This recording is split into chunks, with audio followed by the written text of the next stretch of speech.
माननीय अध्यक्ष जी, देश की 75 वर्षों की संसदीय यात्रा, उसका एक बार पुनः स्मरण करने के लिए और नए सदन में जाने से पहले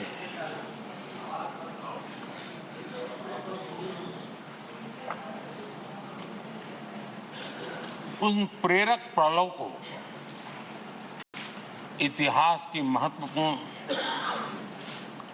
घड़ी को स्मरण करते हुए आगे बढ़ने का ये अवसर है। हम सब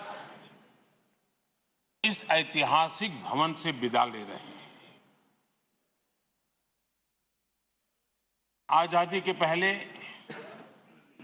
ये सदन इंपीरियल लेजिस्लेटिव काउंसिल का स्थान हुआ करता था। आजादी के बाद ये संसद भवन के रूप में उसको पहचान मिली। ये सही है, इस इमारत के निर्माण करने का निर्णय विदेशी शासकों का था, लेकिन ये बात हम न कभी भूल सकते हैं और हम गर्व से कह सकते हैं, इस भवन के निर्माण में पसीना मेरे देशवासियों का लगा था, परिश्रम मेरे देशवासियों का लगा था और पैसे भी मेरे देश के लोगों के।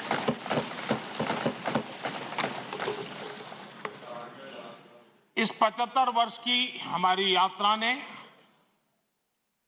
अनेक लोकतांत्रिक परंपराओं और प्रक्रियाओं का उत्तम से उत्तम सृजन किया है और इस सदन में रहे हुए सबने उसमें सक्रियता से योगदान भी दिया है और साक्षी भाव से उसको देखा भी। हम भले नए भवन में जाएंगे, लेकिन पुराना भवन भी, ये भवन भी आने वाली पीढ़ियों को हमेशा हमेशा प्रेरणा देता रहेगा।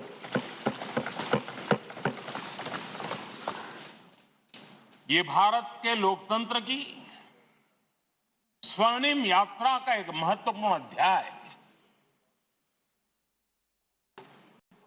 जो सारी दुनिया को भारत की रगों में लोकतंत्र का सामर्थ्य कैसे है, इसका परिचित कराने का काम इस इमारत से होता रहेगा। आदरणीय अध्यक्ष जी, अमृतकाल की प्रथम प्रभा का प्रकाश राष्ट्र में एक नया विश्वास, नया आत्मविश्वास, नया उमंग, नए सपने, नए संकल्प और राष्ट्र का नया सामर्थ्य उसे भर रहा है। चारों तरफ आज भारतवासियों की उपलब्धि की चर्चा हो रही है और गौरव के साथ हो रही है। ये हमारे 75 साल के संसदीय इतिहास का एक सामूहिक प्रयास का परिणाम है, जिसके कारण विश्व में आज वो गूंज सुनाई दे रही है। आदरणीय अध्यक्ष जी, चंद्रयान 3 की सफलता न सिर्फ पूरा भारत, पूरा देश अभिभूत है और इसमें भारत के सामर्थ्य का एक नया रूप जो आधुनिकता से जुड़ा है, जो विज्ञान से जुड़ा है, जो टेक्नोलॉजी से जुड़ा है, जो हमारे वैज्ञानिकों के सामर्थ्य से जुड़ा है, जो 140 करोड़ देशवासियों के संकल्प की शक्ति से जुड़ा हुआ है, वो देश और दुनिया पर एक नया प्रभाव पैदा करने वाला है। ये सदन और इस सदन के माध्यम से मैं फिर एक बार देश के वैज्ञानिकों और उनके साथियों को कोटि कोटि बधाइयां देता हूं, उनका अभिनंदन करता हूं।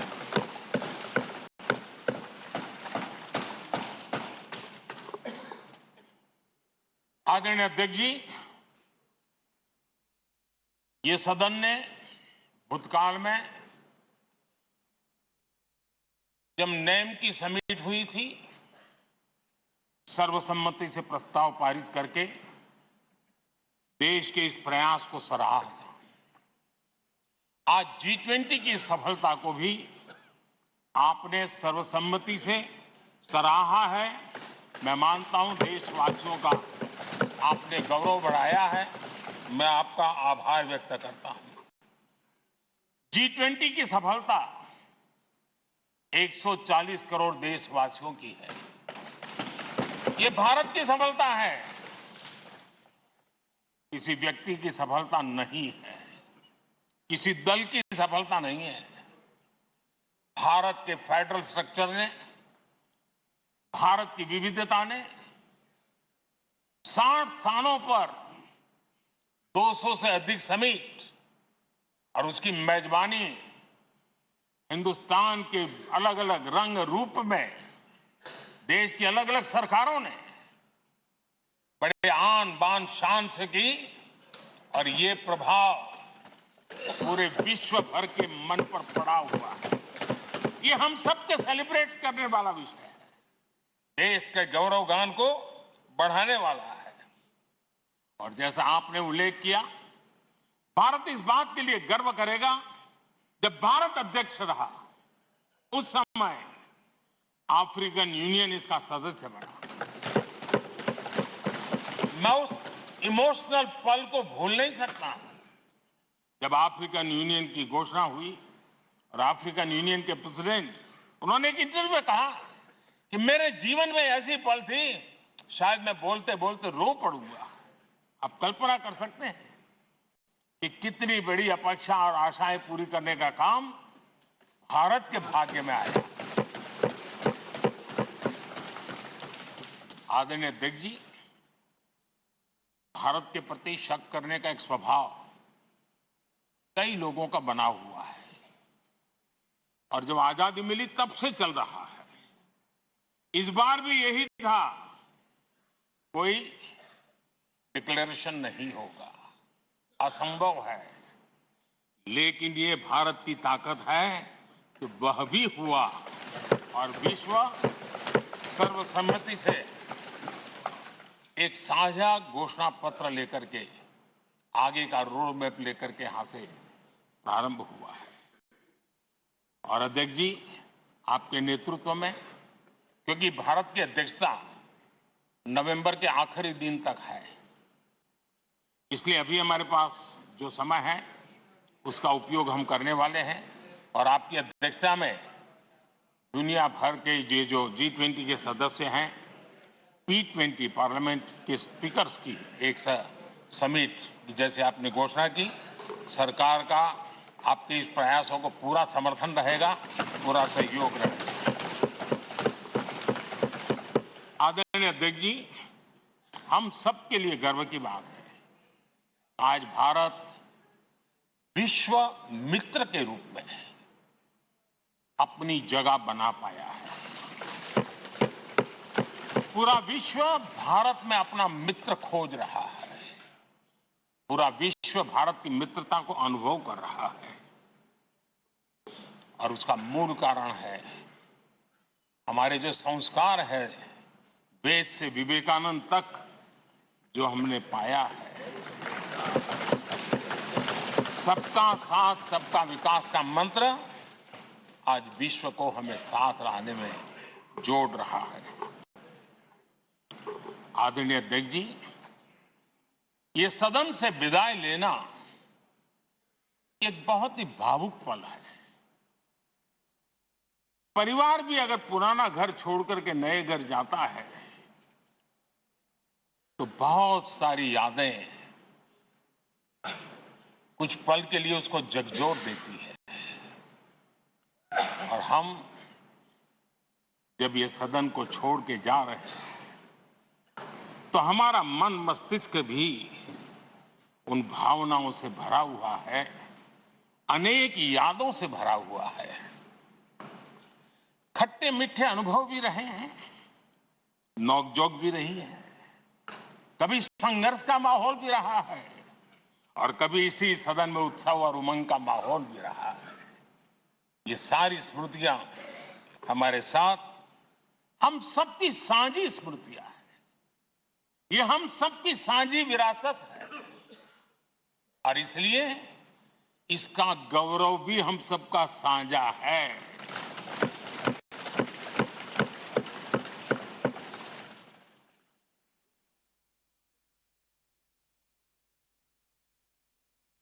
आजाद भारत के नवनिर्माण से जुड़ी हुई अनेक घटनाएं इन 75 वर्ष में यही सदन में आकार लेती हुई हमने देखी है।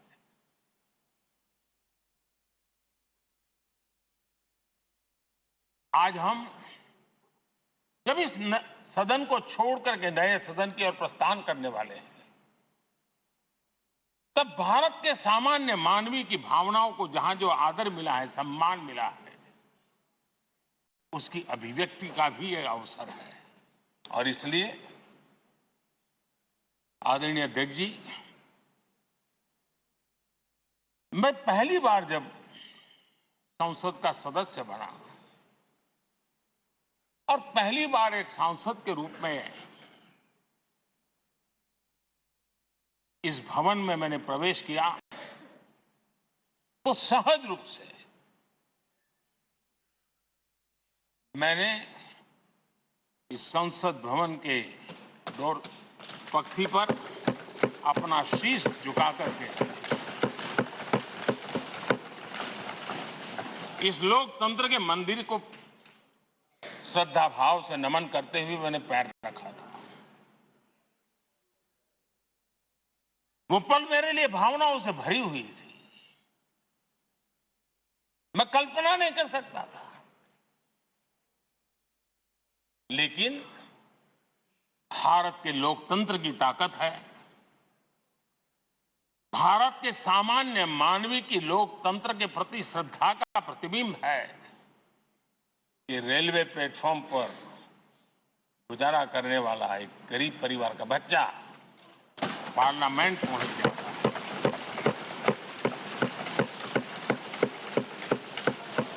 मैंने कभी कल्पना तक नहीं की थी कि देश मुझे इतना सम्मान देगा, इतना आशीर्वाद देगा, इतना प्यार देगा। सोचा नहीं था अध्यक्ष जी।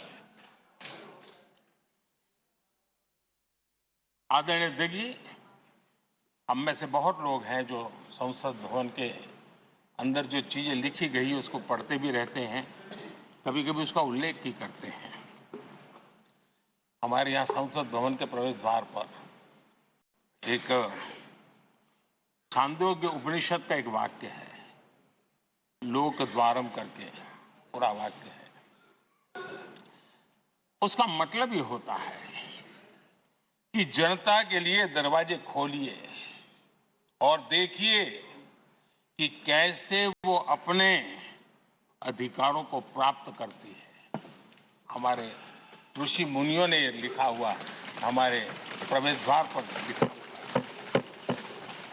हम सब और हमारे पहले जो यहां रहे हैं वो भी इस सत्यता के साक्षी है। आदरणीय अध्यक्ष जी, समय रहते जैसे जैसे वक्त बदलता गया, ये हमारे सदन की संरचना भी निरंतर बदलती रही है और अधिक समावेशी बनती गई है। समाज के हर वर्ग का प्रतिनिधि विविधताओं से भरा हुआ इस सदन में नजर आता है। अनेक भाषाएं हैं, अनेक बोलियां, अनेक पहरवेश हैं, अनेक खान पान है। सदन के अंदर सब कुछ है और समाज के सभी तबके के लोग, चाहे वो सामाजिक रचना के हो, चाहे आर्थिक रचना के हो, चाहे गांव या शहर के हो, एक प्रकार से पूर्ण रूप से समावेशी वातावरण सदन में पूरी ताकत के साथ जन सामान्य की इच्छा आकांक्षाओं को प्रकट करता रहा है।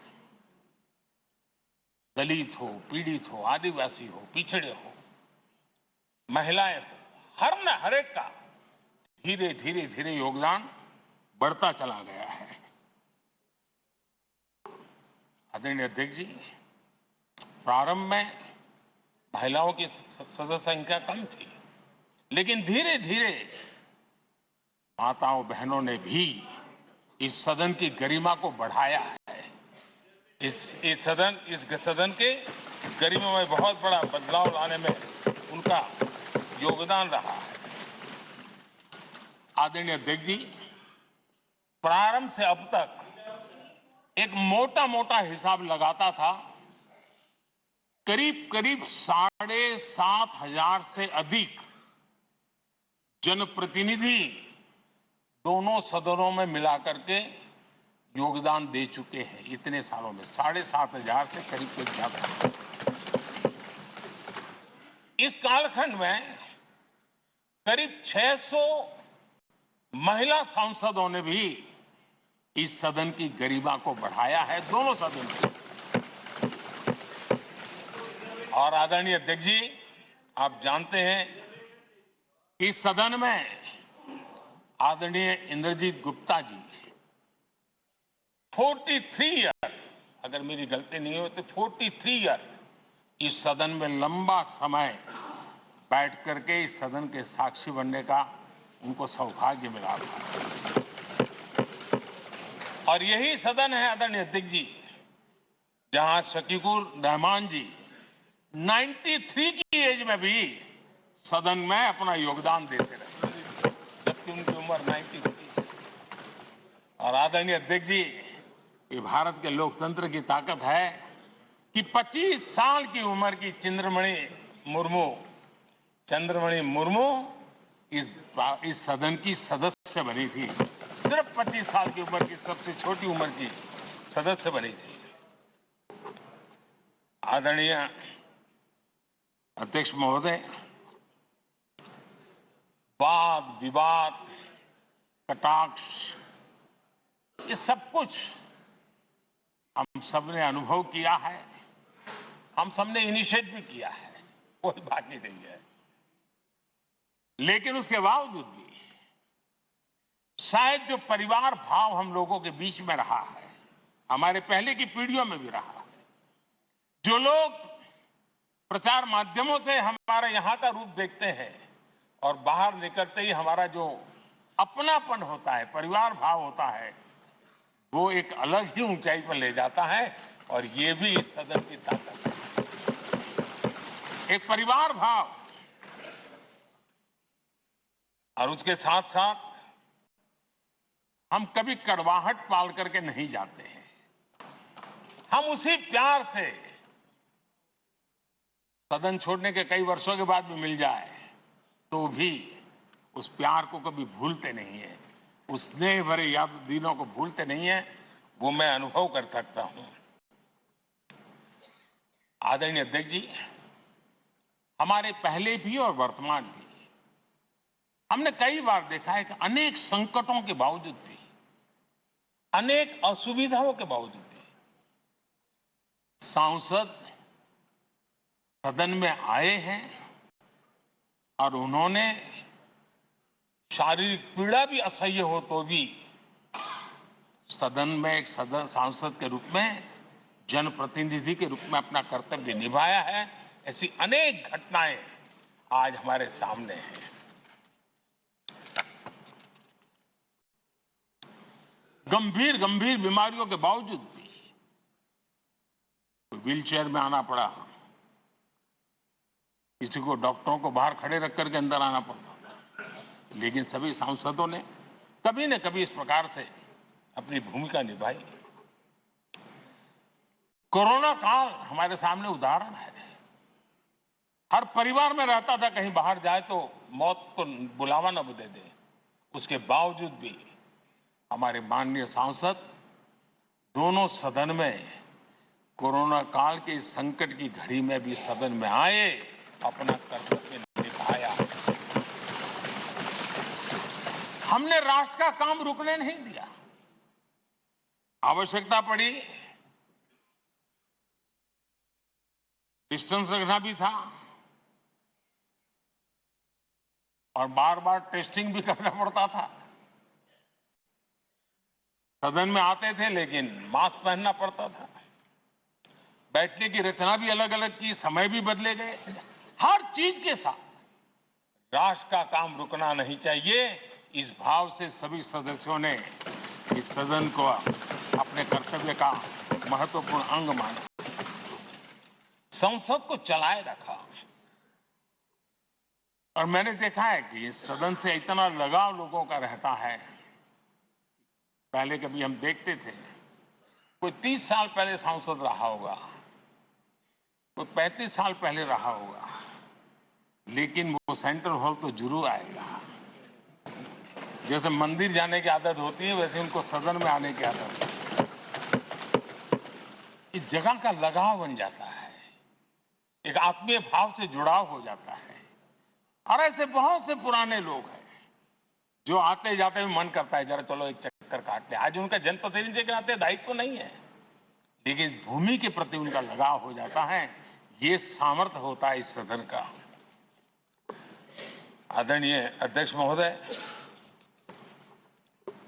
आजादी के बाद बहुत बड़े बड़े विद्वान लोगों ने बहुत आशंकाएं व्यक्त की थी। पता नहीं देश का क्या होगा, चल पाएगा कि नहीं चल पाएगा, एक रहेगा कि बिखर जाएगा, लोकतंत्र बना रहेगा नहीं, 50। लेकिन इस देश की संसद की ताकत है कि पूरे विश्व को गलत सिद्ध कर दिया और ये राष्ट्र पूरे सामर्थ्य के साथ आगे बढ़ता रहा। और इस विश्वास से कि हम भले आशंकाएं होंगी, घने काले बादल होंगे, लेकिन सफलता प्राप्त करते रहेंगे। और ये हम सब लोगों ने, हमारी पुरानी पीढ़ियों ने मिलकर के इस काम को करके दिखाया है। इसका गौरवगान करने का ये अवसर है। आदरणीय अध्यक्ष जी, इसी भवन में 2 साल 11 महीने तक संविधान सभा की बैठकें हुई और उसने देश के लिए एक मार्गदर्शक जो आज भी हमें चलाता है, हमारे संविधान दिया। और 26 नवंबर 1949 को जो संविधान हमें मिला, वो 26 जनवरी 1950 को लागू हुआ। इन 75 वर्षों में सबसे बड़ा जो अचीवमेंट है वो ये है कि देश के सामान्य मानवी का इस संसद पर विश्वास बढ़ता ही गया है। और लोकतंत्र की सबसे बड़ी ताकत यही है कि इस महान संस्था के प्रति, इस महान इंस्टीट्यूशन के प्रति, इस व्यवस्था के प्रति उनका विश्वास अटूट रहे, विश्वास उनका बना रहे। इन 75 वर्षों में हमारी संसद ने जन भावनाओं की अभिव्यक्ति का भवन भी बना दिया। यहां जन भावनाओं की पुरजोश अभिव्यक्ति, और हम देखते हैं राजेंद्र बाबू से लेकर डॉक्टर कलाम, रामनाथ कोविंद और अभी द्रौपदी मुर्मू जी, इन सब के संबोधन का लाभ हमारे सदनों को मिला है, उनका मार्गदर्शन मिला है। आदरणीय अध्यक्ष जी, पंडित नेहरू जी, शास्त्री जी, वहां से लेकर के अटल जी, मनमोहन सिंह जी तक एक बहुत बड़ी श्रृंखला जिसने इस सदन का नेतृत्व किया है और सदन के माध्यम से देश को दिशा दी है, देश को नए रंग रूप में ढालने के लिए उन्होंने परिश्रम किया है, पुरुषार्थ किया है। आज उन सबका गौरवगान करने का भी अवसर है। आदरणीय अध्यक्ष जी, सरदार वल्लभ भाई पटेल, लोहिया जी, चंद्रशेखर जी, आडवाणी जी, न जाने अनगिनत नाम, जिन्होंने हमारे इस सदन को समृद्ध करने में, चर्चाओं को समृद्ध करने के लिए, देश के सामान्य से सामान्य व्यक्ति की आवाज को ताकत देने का काम इस सदन में किया है। विश्व के भी अनेक राष्ट्राध्यक्षों ने हमारे इन सदनों को संबोधित करने का भी अवसर आए हैं और उनकी बातों में भी भारत के लोकतंत्र के प्रति आदर का भाव व्यक्त हुआ है। आदरणीय अध्यक्ष जी, उमंग उत्साह के पल के बीच भी कभी सदन की आंख से आंसू भी बहे। ये सदन दर्द से भर गया जब देश को 3 अपने प्रधानमंत्री उनको अपने कार्यकाल में ही खोने की नौबत आई। नेहरू जी, शास्त्री जी और इंदिरा जी। तब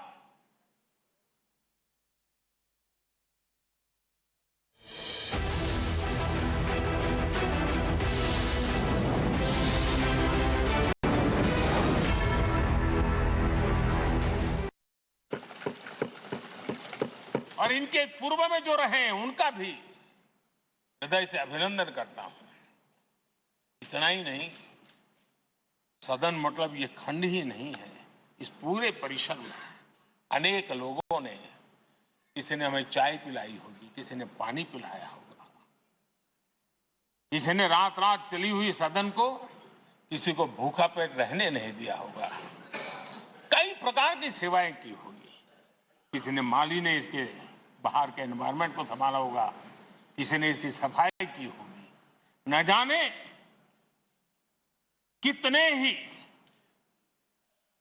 अनगिनत लोग होंगे जिन्होंने हम सब अच्छे ढंग से काम कर सके और यहां जो काम हो वो काम देश को आगे बढ़ाने के लिए अधिक से अधिक तेजी से हो, उसके लिए जो माहौल बनाना, व्यवस्था बनाना, उसके लिए जिसने योगदान दिया है, मेरी तरफ से भी और इस सदन की तरफ से भी मैं उनका विशेष रूप से नमन करता हूं।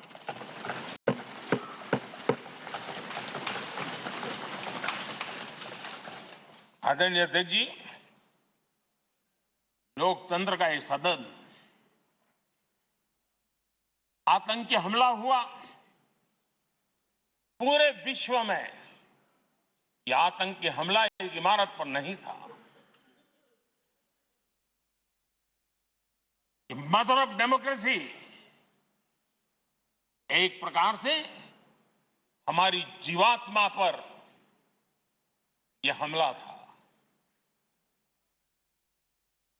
ये देश उस घटना को कभी भूल नहीं सकता है, लेकिन आतंकियों से लड़ते लड़ते सदन को बचाने के लिए और हर सदस्य को बचाने के लिए जिन्होंने अपने सीने पर गोलियां झेली, आज मैं उनको भी नमन करता हूं। हमारे बीच नहीं है, लेकिन उन्होंने बहुत बड़ी रक्षा की है। आदरणीय अध्यक्ष जी, जब आज हम इस सदन को छोड़ रहे हैं, तब मैं उन पत्रकार मित्रों को भी याद करना चाहता हूं जिन्होंने जीवन में, कुछ लोग तो ऐसे हैं जिन्होंने पूरा जीवन अपने कार्यकाल में संसद के काम को ही उन्होंने रिपोर्ट किया है। एक प्रकार से वो जीवंत साक्षी रहे हैं। उन्होंने यहां की पल पल की जानकारी देश तक पहुंचाई, और तब तो ये सारा टेक्नोलॉजी अवेलेबल नहीं थी। तब वही लोग थे जो यहां की बात पहुंचाते थे, और उनका सामर्थ्य था वो अंदर की भी पहुंचाते थे और अंदर की भी पहुंचाते थे।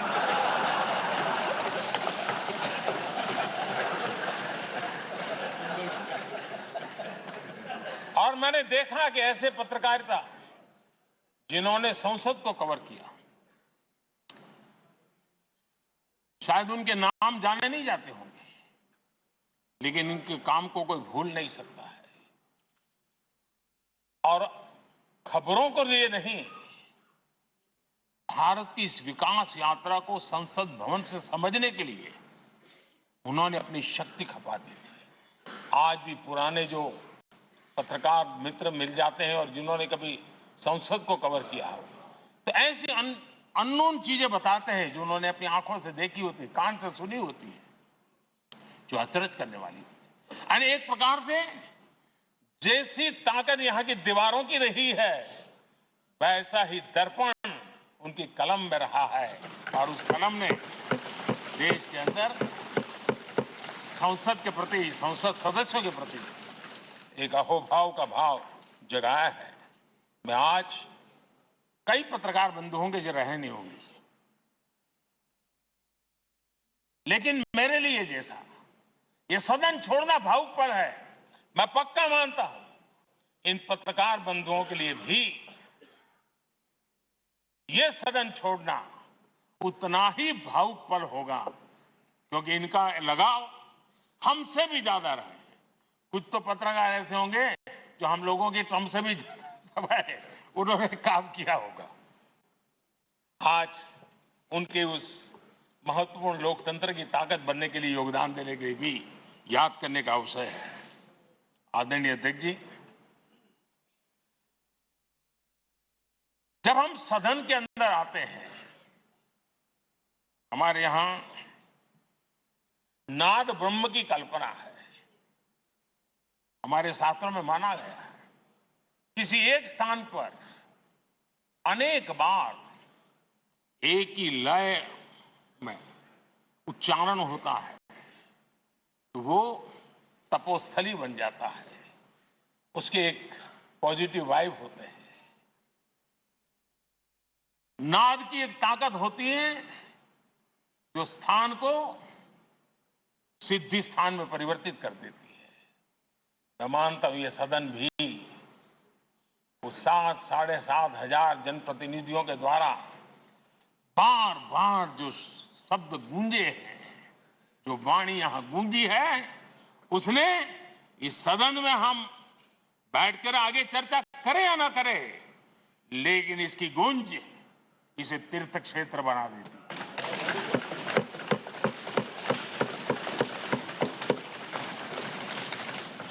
एक जागृत जगह बन जाती है, और लोकतंत्र की प्रति श्रद्धा रखने वाला व्यक्ति आज से 50 साल के बाद भी जब यहां देखने के लिए भी आएगा तो उसे उस गूंज की अनुभूति होगी कि कभी भारत की आत्मा की आवाज यहां पर गूंजती थी।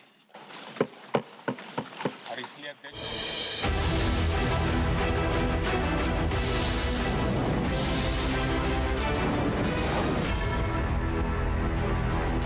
इसे 18 करने का निर्णय हुआ था, और देश की युवा पीढ़ी को इसका योगदान देने के लिए प्रेरित किया गया, उत्साहित किया गया था।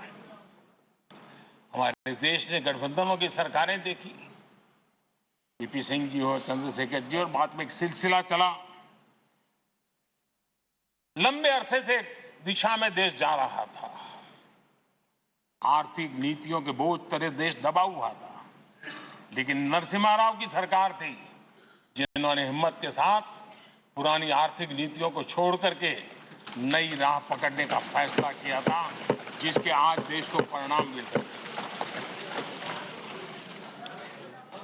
अटल बिहारी वाजपेयी जी का सरकार भी हमने इसी सदन में देखी। सर्व शिक्षा अभियान देश में आज वो महत्वपूर्ण बन गया है। आदिवासी कार्यालय मंत्रालय अटल जी ने बनाया, नॉर्थ ईस्ट का मंत्रालय अटल जी ने बनाया। न्यूक्लियर टेस्ट भारत के सामर्थ्य का परिचायक बन गया।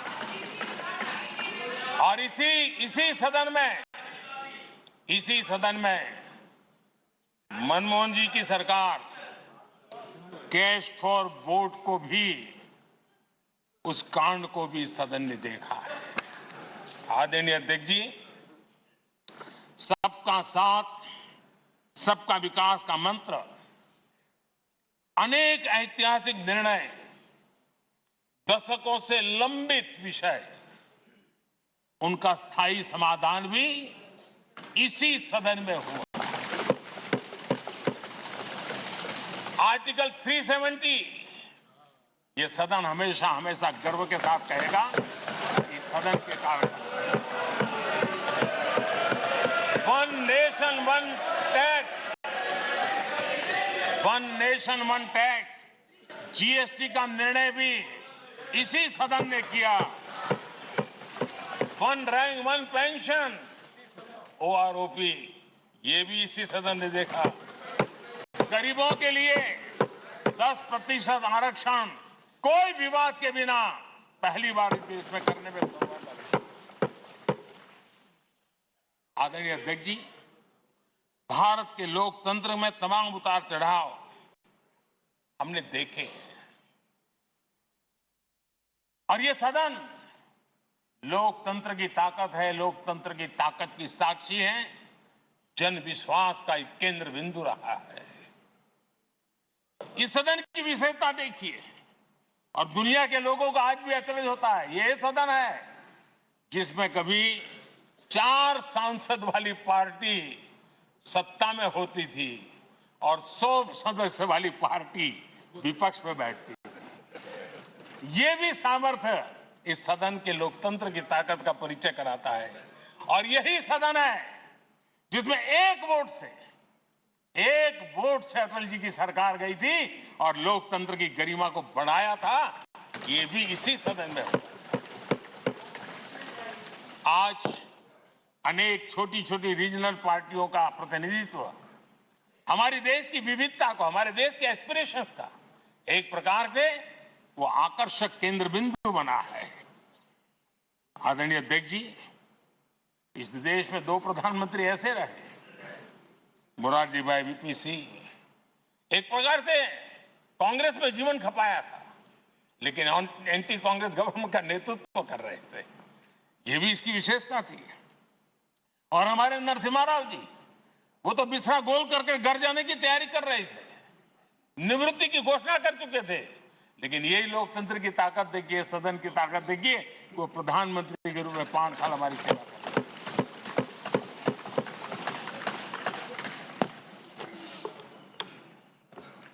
आदरणीय अध्यक्ष जी, सबकी सहमति से कठिन कार्य होते हुए हमने देखे हैं। 2000 की साल थी, अटल जी की सरकार थी। इसी सदन ने 3 राज्यों का गठन सर्व स्वीकृति से किया और बड़े उमंग उत्साह से किया।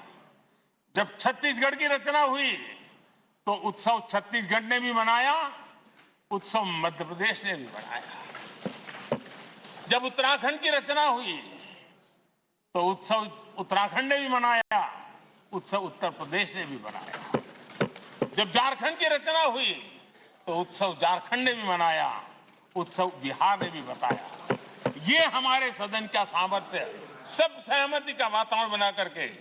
लेकिन कुछ कड़वी यादें वो भी हैं कि तेलंगाना के हक को दबोचने के लिए भारी प्रयास हुए, खून की नदियां भी बही, और बनने के बाद न तेलंगाना उत्सव मना पाया, न आंध्र उत्सव मना पाया। एक कटुता के बीज बो दिए गए। अच्छा होता उसी उमंग और उत्साह के साथ हम तेलंगाना का निर्माण करते, तो एक नई ऊंचाई पर आज तेलंगाना पहुंच चुका होता। आदरणीय अध्यक्ष जी, संविधान सभा ने आदरणीय अध्यक्ष जी, इस सदन की परंपरा रही है। संविधान सभा ने उस समय अपना दैनिक भत्ता 45 रुपये से कम करके 40 कर दिया था। उनको लगा हमें इसको कम करना चाहिए। आदरणीय अध्यक्ष जी, यही सदन है कैंटीन में मिलने वाली सब्सिडी, जो बहुत कम पैसे में खाना मिलता था, इसी सदस्यों ने उस सब्सिडी को भी खत्म कर दिया और पूरा पैसा देकर के अब कैंटीन में खाते हैं। आदरणीय अध्यक्ष जी, कोरोना काल में जब जरूरत पड़ी तो यही सांसद जिन्होंने एमपी लेड फंड को छोड़ दिया और देश को इस संकट की घड़ी में मदद करने के लिए आगे आए। इतना ही नहीं, कोरोना काल में इसी सदन के सांसदों ने अपने तनख्वाह में 30% कटौती की और उन्होंने देश के सामने आए हुए संकट में अपनी बहुत बड़ी जिम्मेवारी निभाई। आदरणीय अध्यक्ष जी, हम गर्व से कह सकते हैं, ये सदन में बैठे हुए लोग भी कह सकते हैं, हमारे पूर्वज जो सदन में बैठे थे वो भी कह सकते हैं कि हम ही लोग हैं जिन्होंने हम पर डिसिप्लिन लाने के लिए हमारे यहां जनप्रतिनिधित्व कानून में समय समय पर कठोरता बरती। नियम हमने ही लादे, हमने ही तय किया कि नहीं, जनप्रतिनिधि के जीवन में ये नहीं हो सकता। मैं मानता हूं ये जीवंत लोकतंत्र का बहुत बड़ा उदाहरण है और ये सदन ने दिया है, यही माननीय सांसदों ने दिया है और हमारी पुरानी पीढ़ी के सांसदों ने दिया है। और मैं मानता हूं कि कभी कभी उन चीजों को भी याद करना चाहिए।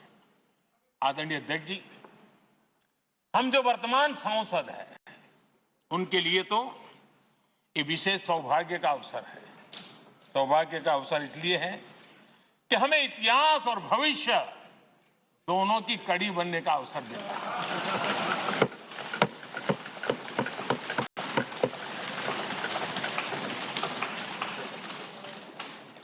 कल और आज से जुड़ने का हमें अवसर मिल रहा है और आने वाली कल निर्माण करने का एक नया विश्वास, नया उमंग, नए उत्साह के साथ हम यहां से विदाई लेने वाले हैं। आदरणीय अध्यक्ष महोदय, आज का दिवस सिर्फ और सिर्फ इस सदन के सभी 7,500 जनप्रतिनिधि रह चुके हैं उनके गौरवगान का पल है। इन दीवारों से हमने जो प्रेरणा पाई है, जो नया विश्वास पाया है, उसको लेकर जाने का है। बहुत सी बातें ऐसी थी जो सदन में हर किसी की ताली की हकदार थी, लेकिन शायद राजनीति उसमें भी आड़े आ रही है।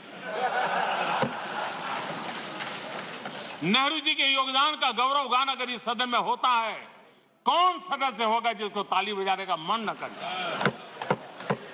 लेकिन उसके बावजूद भी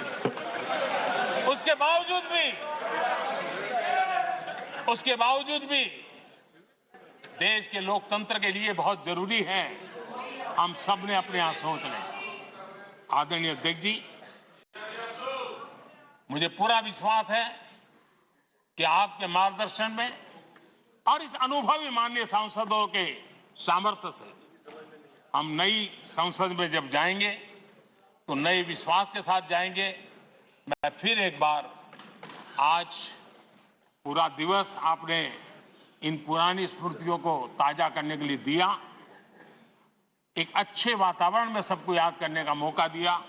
इसके लिए मैं आप सबका, आपका हृदय से आभार व्यक्त करता हूं और मैं सभी सदस्यों से आग्रह करूंगा कि अपने जीवन की ऐसी मधुर यादों को यहां हम जरूर व्यक्त करें, ताकि देश तक पहुंचे कि सचमुच में ये हमारा सदन, ये हमारे जनप्रतिनिधियों की गतिविधि सच्चे अर्थ में देश को समर्पित है, इसका भाव लोगों के तक पहुंचे।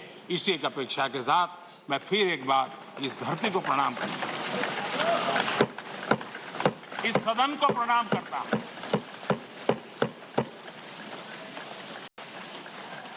भारत के मंदिरों से बनी हुई हर एक दीवार के हर एक एक ईंटे को प्रणाम करता हूं और पिछले 75 साल में भारत के लोकतंत्र को नया सामर्थ्य शक्ति देने वाले हर गुंज को, उस नाद ब्रह्म को नमन करते हुए मेरी वाणी को विराम कर देता हूं। बहुत बहुत धन्यवाद।